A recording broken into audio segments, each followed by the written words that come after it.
Esta es la clase número 8 de adaptaciones al ambiente de trabajo. La clase pasada habíamos arrancado con lo que son test unitarios. Los test son una forma de asegurarnos que nuestro programa hace lo que se supone que tiene que hacer. Obviamente, escribir test lleva tiempo y escribir buenos test lleva más tiempo, ¿sí? Se pueden escribir pruebas automatizadas que básicamente prueben nada útil, o se puede tener una buena cantidad de pruebas automatizadas que aseguren que la calidad de nuestro código es lo suficientemente buena. Acá en esta terminal acabo de clonar uno de los repositorios de alguno de ustedes, de mis estudiantes del 2021. No voy a mostrar de quién es, simplemente vamos a tratar de ver si las pruebas automatizadas que tiene este proyecto son lo suficientemente buenas. ¿Cuál es el criterio que vamos a utilizar para ver si son buenas? Vamos a modificar una de las funciones, cualquiera, y vamos a ver si los tests siguen pasando. Recordemos que estamos usando Python, entonces para correr las pruebas automatizadas hay que escribir python-m py.test. Cuando ejecutamos los tests, vemos que hay 10 pruebas que pasaron y nos dieron verde. O sea, por ahora el proyecto funciona, está compilando bien. Una de las cosas interesantes que podríamos suponer en un proyecto es cuáles son las instrucciones para correr los tests. Si yo escribo un ls en este repositorio, solamente hay una carpeta src y una carpeta test. Estaría bueno por ahí que haya algún readme que explique, bueno, estos tests se corren así, necesitas tener instalado antes PyTest. Es una buena práctica explicarle al resto de la comunidad que va a usar nuestro código, por lo menos cómo correr las pruebas automatizadas. Si yo analizo el estado de mi repositorio, veo en primera instancia que hay archivos modificados. Estos archivos modificados me están dando la pauta de que en este repositorio se están traqueando más cosas de las que realmente me interesan. No recuerdo si lo vimos, pero si no lo vimos, hay un archivo que se llama gitignore que ustedes pueden crear en su repositorio para justamente excluir este tipo de cosas. En este caso no queremos traquear nada que tenga como extensión PyC, que son los archivos semicompilados o compilados que escribe Python para acelerar el proceso de compilación. Así que vamos a agregar en el archivo gitignore que nos ignore todas las cosas que tengan cualquier nombre y terminen con PyC. Guardamos los cambios, preguntamos cuál es el estado y ahora obviamente como esos archivos ya están traqueados en nuestro repositorio, Git nos va a decir que están modificados. Así que tendríamos que borrarlos del repositorio antes de poder decirle a Git que se olvide de ellos y no los contemple más. Para borrar algo de un repositorio tenemos que escribir git rm -r, porque vamos a borrar un directorio y vamos a borrar el src -pycache guión bajo obviamente, y este de acá que es el de los tests también. Cuando yo intente borrar esto, me va a decir que, aparte de que escribí la R mayúscula, que la tengo que escribir en minúscula, me va a decir que los archivos que tengo en mi directorio que estoy tratando de borrar tienen modificaciones. Así que antes de poder hacer eso, tengo que o deshacer las modificaciones o simplemente forzar el borrado de estos archivos. Hay una opción que es el -f que dice que me permite forzar justamente eso, así que la voy a usar. Y ahora me borró esos dos directorios. Si yo hago un git status ahora, me dice que tengo esos archivos listos para ser borrados. Todavía no hice ningún commit con esos archivos, pero recordemos, esos eran archivos que estaban traqueados en nuestro repositorio y que ahora los estamos borrando. Así que le voy a decir justamente eso. Git commit -m, borro los archivos en el directorio pycache. Una vez que hice ese commit, ahora digo un git status y lo que me dice es que hay un solo archivo, que es el gitignore, que justamente estaba fuera del repositorio, no estaba traqueado, pero ahora ya no me aparecen más si yo corro los tests. Esto es lo mismo que hice antes. Al hacer git status, ya no me aparecen más esos archivos modificados compilados. ¿Por qué? Porque justamente están ignorados en el git ignore. También puedo decirle a Git que quiero traquear el contenido del git ignore, o sea, enviar mi archivo git ignore al repositorio, cosa de que cuando alguien clone este repositorio en el futuro y compile el proyecto no tenga ese problema del traqueo. Un nuevo commit, agrego el git ignore al repositorio. Bien, ya estamos en un estado en donde tenemos 2 commits en mi repositorio local que no fueron pusheados al repositorio remoto. No importa porque este no es mi proyecto, así que no voy a hacer ningún push. Pero lo que sí quiero ver es cuál es el estado de alguno de los archivos. Por ejemplo, en el prototipo yo podría decir, por ejemplo, podría venir acá y cambiar un tablero inicial por un tablero que tenga esta estructura. Que tenga 2 fichas en otro valor.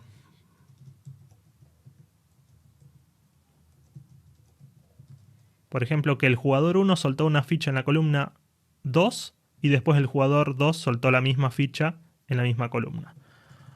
Guardo los cambios, corro los tests y ahora, justamente, como los tests están bien hechos, o por lo menos hay un test que se está encargando de cubrir este caso, al correr los tests, algo ya no pasa, ¿sí? Hay 2 tests que fallaron. ¿Cuáles son los tests que fallaron? Bueno, hay un test que se llama test tablero vacío está vacío, que justamente no se cumplió.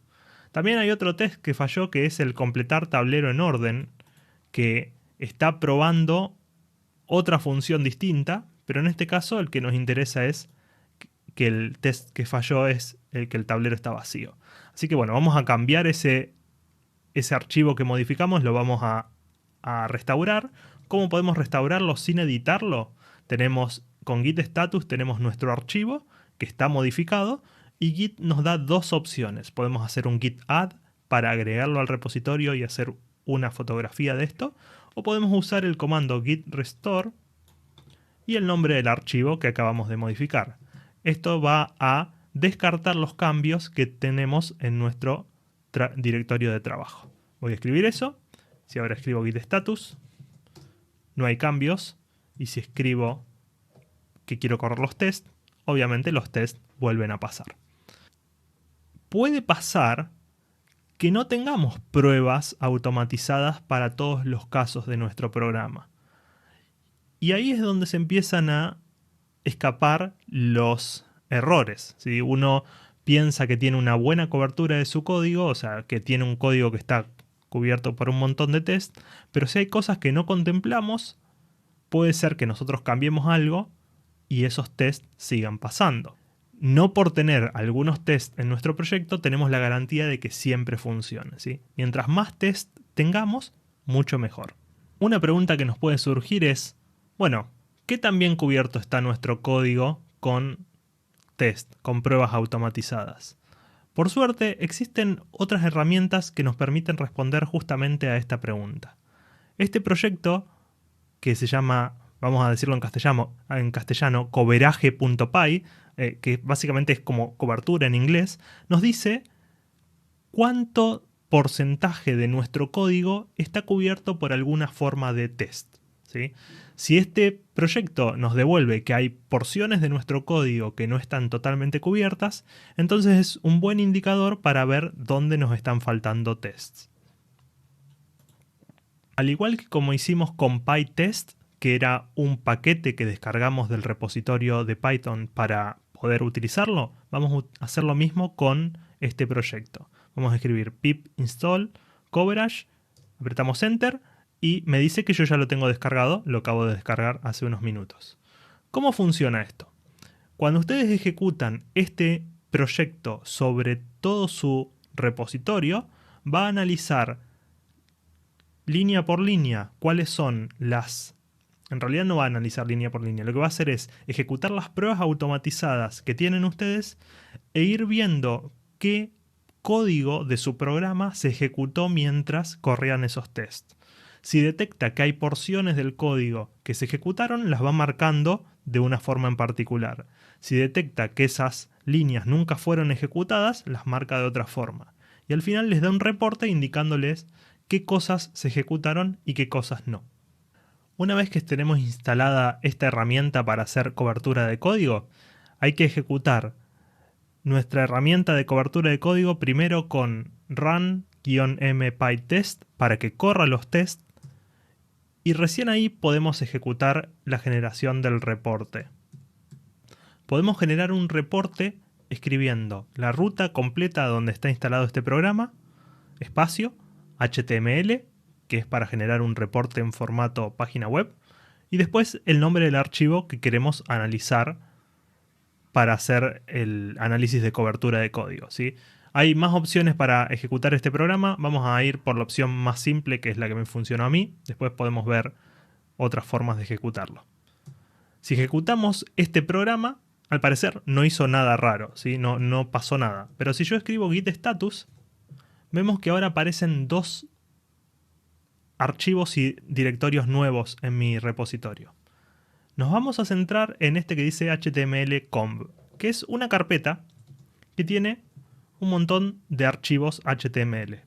Si abrimos esta carpeta con algún navegador, por ejemplo, yo voy a usar Firefox, le digo que quiero que Firefox abra todo lo que está en este directorio actual, voy a ver el listado de todo el repositorio. Le hago clic a index.html y ahora veo cuál es el reporte de el archivo que quise analizar. En este caso me dice que la cobertura de código de este archivo es del 96%. O sea, significa que hay un 96% de pruebas automatizadas para nuestro programa. Lo cual es excelente, es un muy buen nivel de cobertura de código. Si le hacemos clic al archivo, vamos a poder tener una mejor idea de qué es lo que está siendo cubierto por una prueba automatizada y qué es lo que no. Lo que está en rojo es lo que está faltando. En este caso vemos que hay un return que de la función es secuencia válida que no se está ejecutando al momento de correr los tests. Recordemos, esta herramienta lo que hace es ejecutar los tests y analizar cuáles fueron las líneas de nuestro programa original que se ejecutaron mientras corríamos los tests. Y en este caso nos dice que esta línea en particular, la línea 37 de este archivo, nunca se ejecutó. ¿Qué nos dice? Aparte de que nunca se ejecutó, nos da a entender que al parecer no hay ninguna prueba automatizada que valide que una secuencia es inválida. Tenemos una prueba que seguramente valida que la secuencia es válida, pero las pruebas automatizadas nos están diciendo, para este caso particular, que nunca se probó un escenario en donde una secuencia inválida sea realmente inválida. Vamos a tratar de arreglar eso. Abrimos de nuevo nuestro archivo de pruebas automatizadas y vamos a saltar al test de secuencia válida. Tenemos un test que dice es secuencia válida. Podríamos agregar una nueva afirmación acá o podríamos crear un nuevo test. Vamos a hacer un nuevo test. Vamos a decir es secuencia inválida. Y lo que queremos afirmar es que al llamar es secuencia válida con una secuencia que no es válida justamente, por ejemplo 1, 8, 9, 3, todo esto nos devuelve falso. Recordemos que las pruebas automatizadas funcionan haciendo afirmaciones sobre nuestro código y justamente queremos validar que cuando llamemos a es secuencia válida con una secuencia inválida, eso nos devuelva falso. Hay que ejecutar nuestra herramienta de cobertura de código primero con run-mpytest para que corra los tests y recién ahí podemos ejecutar la generación del reporte.